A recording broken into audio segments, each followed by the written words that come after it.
Have you ever tossed a penny aside without even looking at it? Maybe it sat forgotten in your car cup holder, slipped between couch cushions, or got dropped into a dusty jar years ago. What if I told you that one of those tiny, copper-colored coins, something most people wouldn't bend down to pick up, could secretly be worth tens of thousands of dollars? It sounds unbelievable, but it's already happened.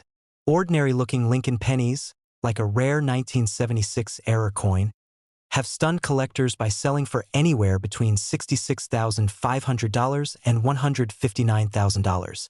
And hidden among millions of everyday coins is another overlooked piece of history: the 1981 D. Lincoln 1-cent penny, a coin that might just be more extraordinary than it appears.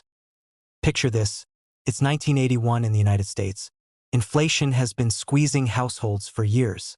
The cost of copper, the very metal used to make pennies, has risen so high that the U.S. Mint is facing a serious problem. It now costs more than 1 cent just to produce a single penny. Behind the scenes, officials are scrambling for a solution that could reshape the future of America's smallest denomination. That's where the 1981 D penny comes in. Minted in Denver, this coin was part of a critical transition period. While most 1981 pennies were still struck in the traditional bronze composition, 95% copper and 5% zinc, this year marked the final phase before a dramatic shift. In 1982, the U.S. Mint would officially switch to a copper-plated zinc composition, dramatically reducing production costs. But during this transition, something fascinating happened: mistakes. Before we dive into those errors, let's talk about something that might sound simple, but is actually one of the most powerful tools in coin collecting: weight.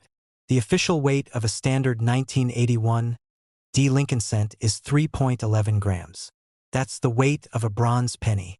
It may not seem like much, but to collectors, even a tiny deviation, fractions of a gram, can reveal something extraordinary. Why? Because if a coin weighs significantly less or more than 3.11 grams, it could mean it was struck on the wrong type of metal planchet. And that's where things get exciting. Now imagine a coin from 1981 that somehow ended up being struck on a planchet intended for the new 1982 zinc pennies. Instead of weighing 3.11 grams, it might come in closer to 2.5 grams. That difference, barely noticeable to the average person, could turn a 1-cent coin into a 5-figure rarity. So how do these mistakes even happen? To understand that, you have to step inside the minting process itself.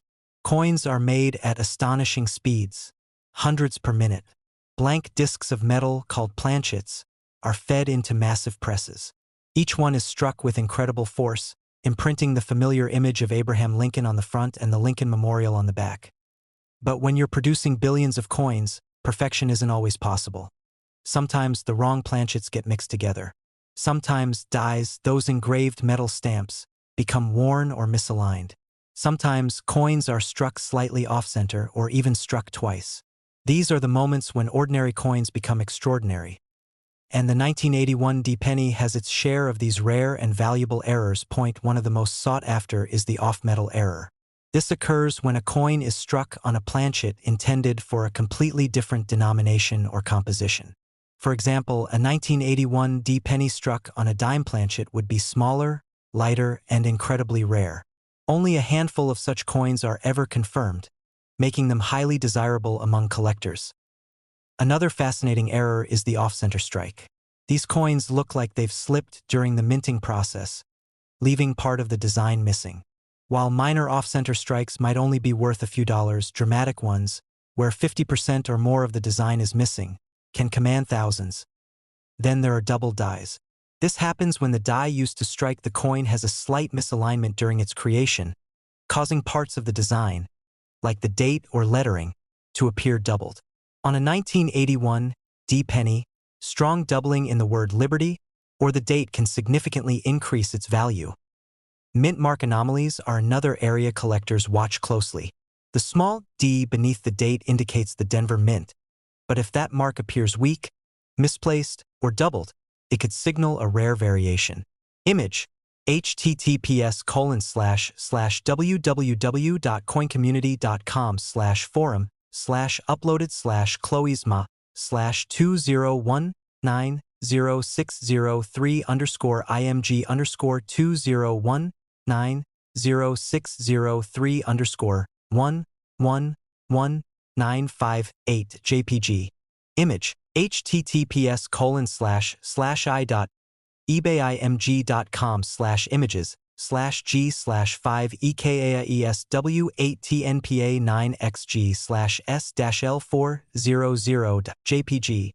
Image, https://www.parkpennies.com/penny/penny-cent. JPG. Image, https://www.schulergrowup.com/int/rnet/major/us/technology/product/munes-technic_ra edge praise_horizontal/munes-technic_munes-pra edge praise_horizon. Now, here's where things get real. These aren't just theoretical possibilities. Coins like these have actually sold for staggering amounts. In 2019, a rare Lincoln cent struck on an incorrect planchet, similar in nature to transitional errors seen around the early 1980s, sold at auction for over $70,000. In another case, a dramatic off-metal Lincoln cent error reached into the six-figure range in a private sale, with collectors paying premium prices due to its uniqueness and verified authenticity. Why would someone pay that much for a penny? Because in the world of numismatics, rarity is everything. A coin isn't valuable just because it's old.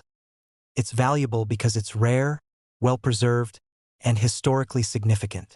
When you combine a transitional year like 1981, a documented minting error, and a coin in high-grade condition, you create something truly special. Collectors rely on several key factors to determine value. First is weight, again that crucial 3.11 grams standard. Any deviation must be carefully measured and verified. Then comes condition, often graded by professional services on a scale from poor to mint state 70. A coin with a rare error in pristine condition can multiply in value exponentially. Then there's provenance, documented sales history. Coins that have been authenticated and sold through major auctions carry credibility. When collectors see that a similar coin has already sold for tens of thousands, it reinforces confidence in the market. Experts often say that the most valuable coins aren't locked away in museums. They're still out there, waiting to be discovered, and that's what makes this story so exciting. Because the 1981 penny isn't some ancient artifact. It's a modern coin. Millions were made. Many are still in circulation, which means one could be sitting in your home right now at INAJA or .INA drawer. Or even in your pocket. So the next time you come across a penny, don't ignore it. Look at the date, 1981. Check for the D mint mark. And if you really want to take it a step further, weigh it. That tiny difference, just a fraction of a gram, could be the clue that unlocks a hidden treasure. History doesn't always come in gold bars or ancient relics. Sometimes it comes disguised as the smallest, most overlooked coin in your collection. And who knows? The next life-changing discovery might already be in your hands.